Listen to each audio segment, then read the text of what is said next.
We wear busyness like a badge of honor, yet underneath the surface, stress chips away at our health, our relationships, our sense of well-being. What if I told you that stress was a signal, a call for action? Today we'll uncover how stress not only shapes our lives, but how we can reclaim control, turning this silent enemy into a powerful ally. Stress is a natural, physiological, and psychological response to a threat. Any threat. It can be something external to us or internal to us. The body can't tell the difference. It's a threat, and the stress system will respond. Overseeing this dynamic process is the hypothalamic pituitary adrenal axis, or HPA axis. The HPA axis also helps to control cortisol, which is our steroid response to stress. Short-term stress can be very good. It can be what spurs us on to reach our deadline or run away from the tiger that's chasing us. It's when stress becomes chronic that it can be bad. This starts to disrupt the balance of our system, leading to chronic disease, anxiety, heart disease, inflammation, immune dysfunction. The list goes on. At the core of the stress response is our autonomic nervous system, the sympathetic nervous system, and the parasympathetic nervous system. The sympathetic nervous system is our fight or flight. This is where adrenaline gets thrust into our system. This increases our heart rate, it sharpens our focus, it mobilizes our energy so we can run away from whatever threat is following us. To help balance this is our parasympathetic nervous system. This is the rest and digest. This helps to restore balance. It calms our heart rate, it calms our breathing, it allows us to digest our food. This is the checks and balances of our stress response. We don't want to eliminate stress. We want to learn how to master its rhythms. We want to use stress as a tool for growth and not let it erode our systems and our health. So let's dive into these different pathways a little bit more. When our stress system is activated, again, whether it's internal stress, like an infection or a chronic toxin, or external stress, like that lion chasing you, the body is going to respond the same way. The stress system activates the amygdala. The amygdala is our emotional processing center in our brain. The amygdala in turn signals the hypothalamus in our brain. The hypothalamus is the command center. That's what directs traffic. And the hypothalamus is going to set up our sympathetic nervous system into action. The sympathetic nervous system then activates the adrenal medulla to kick out epinephrine and norepinephrine, or adrenaline and noradrenaline. These are the critical signals to activate our physiological response to stress. This will increase our heart rate so our blood is able to flow to our system better. It opens up our lungs so that our breathing can improve and increase, that we take deeper breaths and get that air flowing for our movement. Our pupils will dilate so we can see better and have better focus. Also stimulates the liver to break down glycogen into glucose so we have a quick energy source so we can run away from that tiger. During this process, our digestion also slows down. So we don't need to be digesting our food if we're trying to run away and get out of whatever perceived threat is happening to us. After the threat is gone, our parasympathetic nervous system kicks in. This helps to restore balance. It slows our heart rate, it slows our breathing, it lowers our blood pressure. Digestion resumes. That's that rest and digest aspect of it. This aspect of our immune system also helps to reduce cortisol and reduce that overall burden of that stress hormone on our system. When we have a threat to our system, while all of that is happening with our sympathetic nervous system, simultaneously our HPA axis is activated. So the hypothalamus also activates our pituitary gland. The pituitary gland stimulates CRH, or cortisol releasing hormone, which stimulates ACTH, which affects the adrenal cortex to make cortisol, that stress hormone. Cortisol helps maintain our blood sugar levels so we have enough energy to deal with that threat. Cortisol also suppresses things like our immune system or our digestion system to try to save energy and push the energy towards the areas that are necessary to deal with that threat. And it helps to regulate our blood pressure by balancing catecholamines and to help keep our system at balance. So the cortisol is very important and it plays a very effective tool, especially in acute stress. It's when it becomes chronic that it becomes a problem. Okay, let's take a little side journey into cortisol. I want to describe cortisol and its effects in a little more detail. Cortisol follows a diurnal pattern. So it starts really high in the morning to wake you up and goes down throughout the day. And those lower levels are how we get into sleep and rest.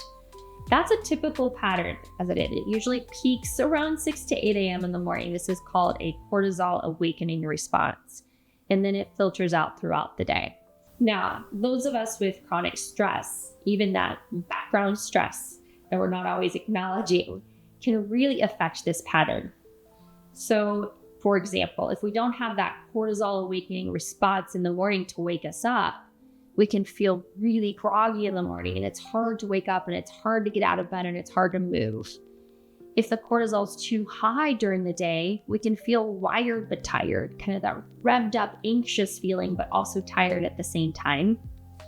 If it's too high at night, it can prevent us from getting into that deeper, restful, restorative sleep that we so need. So there's a lot of imbalances that can happen, and it can actually be very different. The lab test can be very different than what you might perceive. So you might think that having a high cortisol will give you extra energy, but if your cortisol is too high for too long, it's actually exhausting and draining. It can be really tiring. One of the best ways to test your cortisol levels throughout the day is a saliva test. So it's not the most fun test in the world where you have to spit into a cup multiple times throughout the day, but that's one of the best ways that we can really gauge how well you're following that natural curve. So if you have more questions, if you have concerns, if you think your pattern might be off, it's worth getting it tested. There are supplements and other treatments and things we can do to help rebalance that natural curve to help get you into a better rate and rhythm of flow. Another typical pattern that we will see when it comes to adrenal changes is adrenal insufficiency, hypoadrenalism. And that is where the curve is pretty much flat all day long, and it ends up being too low. This is extremely exhaustive. This is where someone has a really hard time getting out of bed. Showering can be a struggle. There's no stamina. There's no reserves left in the body. So any type of stress on the system can send it into a tailspin. This can be really, really hard to deal with and bounce back from. Generally speaking, this isn't an endocrine dysfunction where your adrenals are not working at all, although that does exist. There are disorders where the adrenals completely stopped functioning, or they're so hyper functioning that they are leading to something called Cushing's disease. So again, it's worth getting tested and talking to your provider about this. But the hypoadrenalism that we will typically see is not where the adrenals have stopped working. They just don't have enough oomph to get you through the day. And that is something that is repairable and treatable, but it's worth looking into.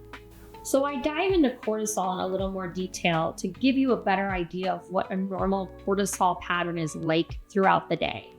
Because elevated cortisol for too long can cause a host of issues. Cortisol, when it's too high for too long, will eventually go and kind of, take a break and really not function very well.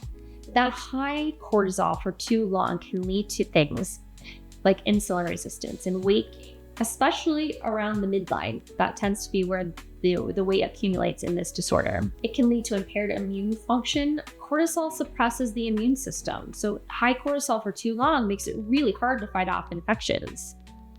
Elevated cortisol, or decreased cortisol for that matter, can cause sleep disturbances, trouble falling asleep, trouble staying asleep, both. High cortisol also leads to inflammation, neurological inflammation, systemic inflammation, muscle pain and tenderness. It can also affect digestion and your ability to process your food throughout the day. In short, cortisol dysfunction is linked to multiple different chronic diseases, cardiovascular disease, autoimmune disease, metabolic disorders, you name it. If we throw your stress system out of whack for too long, it's going to throw your health into a tailspin.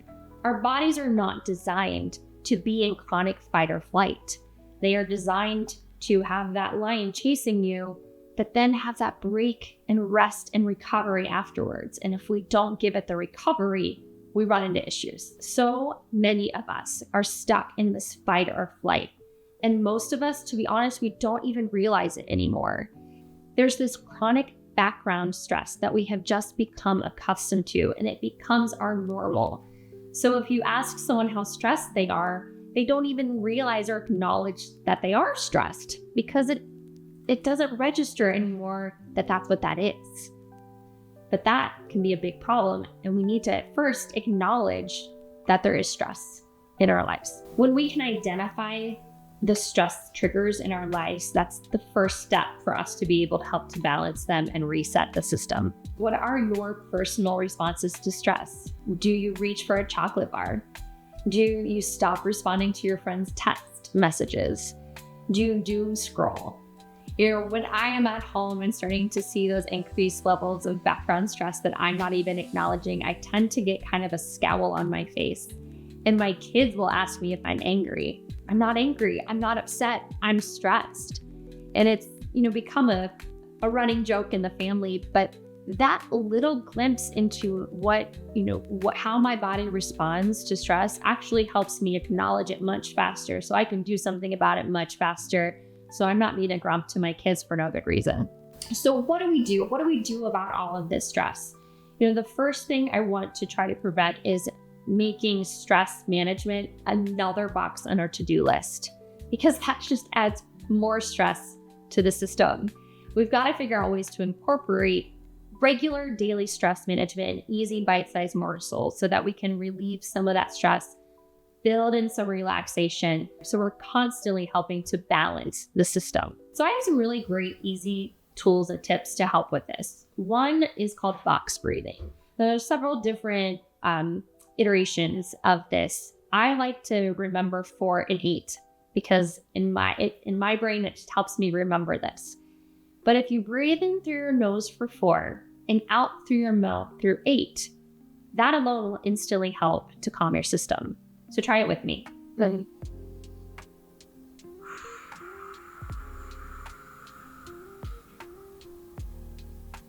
It's almost uncanny how fast that can calm our system down. But if you can breathe in through your nose for a count of 4, breathe out through your mouth a count of 8. Do that 4 to 8 times in a row, 4 to 8 times a day. That alone will help relieve some of this pressure. I like to think about little ways to remember this. So when I'm at a stoplight, or if I see a commercial or other things, like you just kind of help remember you to do it every time you go to the bathroom. So these little triggers throughout your day to help there's some other really very easy ways. Another easy tool is a wearable. There are several wearables nowadays, bracelets or otherwise, that can help to balance your stress. So some of these wearables will alert you that maybe, hey, your heart rate's a little up, maybe you need to take a little breath. There are also vagus nerve stimulators and nervous system reminders to calm your systems. One of my favorite is called the Apollo Neuro, but there's several out there that you can use, and it's very, very passive. This isn't adding extra time to your life. It's just helping very passively retrain your nervous system and your stress system to calm down. Another really easy way that doesn't take much effort is something called binaural beats. Now, this does require headphones, but there's a lot of free apps out there and paid apps that you can buy and look into to utilize binaural beats. Now, to kind of oversimplify what's happening in binaural beats, you wear headphones because one ear is hearing a different hertz than the other ear, and the difference in that correlates with the brainwave. And so the music that you're listening to is helping to retrain your brain and reset it into a different brainwave. So you can find these for stress, you can find them for sleep, you can find them for all kinds of things. There's loads of different ones out there. This is a great tool to use right before bed, especially if falling asleep is hard for you due to stress, or if you wake up and can't get back to sleep. These are useful. Another really quick, easy tip is laughter yoga. Laughing, just laughing. And you could Google this and look on YouTube. There's loads of free stuff on this as well. But they say laughter is the best medicine. They're not kidding. Laughing can really, really help to calm down your stress system. So there are some more active ways that you can help address stress as well. Meditation is a big one. There is a plethora of resources and data out there on meditation and how it can help reset your adrenals, reset your stress system. And there's many different kinds of meditation out there. So for a lot of us, myself included, I have a hard time really kind of settling down and trying to clear my mind. But there are other kinds of meditation if that doesn't seem to be something in your wheelhouse. There are walking meditations, there are guided meditations, there's transcendental meditations. There's a lot of different tools out there. So it doesn't have to be one particular kind of meditation. But the more you do it, just like building a muscle and exercise, the more you build that meditation muscle, the easier it becomes. And allowing that brain and everything to settle and relax, while it can be really, really hard to learn, is really, really important. Some other active tools, journaling. Journaling can be a great way to work through some stressful situations. There are actually some cool apps and things available nowadays to really stimulate journaling and help give you prompts to walk through some of these different traumas or other hardships you've had and work through them from a journaling standpoint. Hypnotherapy actually does wonders as well. There's a lots of different kinds out there as well. I've heard of hypnotherapy to stop smoking, which can work quite effectively. But there's also different therapies out there too to help work through some of our subconscious stresses and things that can be driving this background noise of stress that we aren't even acknowledging. Active hobbies. What another great way to take our mind off life and give ourselves a relaxation reboot. Things like knitting, playing the piano, playing guitar. These are really fun hobbies that you could get into where you are focused on that hobby and you're no longer worrying about all the to-do lists or things that are stressing you out. That is a great way to help your brain unwind. Exercise. Exercise is a fantastic way to deal with stress. That helps the movement of all of our blood and our toxins and all of these stress hormones throughout our system so we can wash them away and burns up some of that excess energy, especially if you're more of that wired, anxious type of anxiety. Exercise can do wonders to really help balance that. Another way to help manage and address stress is to help our brain to rewire its connection to that stress and its response to that stress. We have a huge nerve from our brain to our gut called the vagus nerve. And this is a highway between those two organs, but it's also very important for our autonomic nervous system. And focusing on this nerve and its connections and its responses can go a long way. There are very simple vagus nerve exercises that you can do. One of my favorites is actually humming. So I don't know if anyone around the office here has quite picked up on it yet, but I'm humming all the time. I know my husband picks up at it at home because I tend to hum the same thing over and over and over again. But that humming is a great way to get that vagus nerve to rebalance and reset itself. Did you know that we are feeling beings that think? The limbic system is in our brainstem. These are aspects like the amygdala in our brain that are the emotional command centers in our brain. Everything that we feel in our body has to go through that emotional center before it goes to our logical brain. Everything that we think and logically come up with has to go through our emotional center before going to our body. So it's a really interesting way to look at our system and how it's all put together. And post-traumatic stress disorder feeds on this. Chronic stress can stimulate the same pathways. So what happens is our brain gets stuck.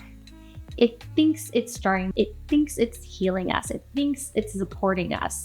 When all it's doing is kicking out inflammation when it no longer needs to. And these signals that it just continuously sends to our body never let us actually rest. They're feeding that fuel and that stress in our system. So one of the ways we can help deal with and manage our chronic stress levels is actually to look at that limbic system and see if we can start to readdress that and rewire it and reteach our brains that it doesn't have to over-respond to these situations. It actually can be retaught, which if you think about it is really, really cool. This is hard work and it takes effort, But in a way, it's brain surgery. We're rewiring our brains and allowing it to respond differently to these chronic triggers in our life. There are many programs available online for you to dive deeper into limbic system repair. You've got to find the program that fits and resonates with you. And like I said, there are many out there, and they're great. My favorite personally is one called Primal Trust. I think that she takes this program and really comes at the nervous system from many different angles. So it's not just one pathway to limbic system repair. It's utilizing many different tools to help re-regulate your system and slowly build up to working through traumas. And you go at your pace. It's an online community, and we will include a discount code for you in the after show information as well, so you can learn more about this, as well as other tools to help address your limbic system. There's also some great supplemental support that you can take if your system feels like it needs more support to help through the stress process. There are different adaptogenic herbs and nutrients that help to rebalance the adrenals. Some of them are a little more uplifting, things like Panic's ginseng or eleuthero. Those are going to help build you and give you a little more energy and kick those adrenals into, higher gear a little bit. There are also some that help support and calm the system, especially that wired but tired, things like magnolia bark and theanine. There are great tools available. I've put together some of my favorite supplements that we will link to in the included information with the program. I like to use a combination especially for that wired but tired, revved up feeling of supplements that are going to include magnolia bark, theanine, but I also think magnesium, especially magnesium threonate, is a great way to calm and soothe. Magnesium is a very soothing mineral. It can help calm us down before sleep. It can help our brain resettle a little bit. So that combo can be wonderful to help balance out the elevated cortisol. Now, if your cortisol is low or you feel like you need that extra kick in gear, there are other supplement combos that have some of those adaptogenic herbs I mentioned, like the ginseng or the eleuthero, to help boost things up.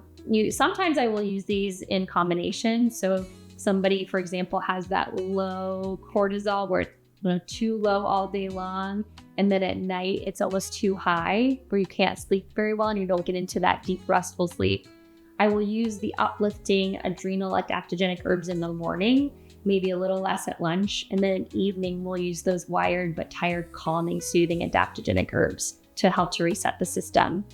If you do that, as well as a lot of the tips that we've talked about today, meditation, exercise, etc., it can take a few months, but you can really start to rebalance those adrenals pretty quickly. And I will have links to my favorite versions of all these supplements in the included materials. Stress management is not about perfection. It is about progress. Start small, add in things that aren't going to add extra stress to your life. Stress is an unavoidable part of life, but the impact on our health depends not on the stress itself, but how we respond to it. Left unchecked, stress can spur inflammation, affect our hormones, affect our sleep, affect chronic illness.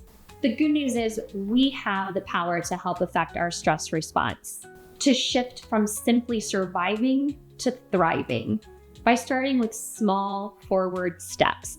And you can begin today by carving out just a few minutes to use a guided meditation, to listen to a binaural beat session, to laugh with your loved ones. You want to start to build habits to signify safety and relaxation with your nervous system. Stress doesn't have to control you. You can master it. The first step is acknowledging what those stressors are, how they affect you, and then work through ways to help impact change. What can you do today to get started?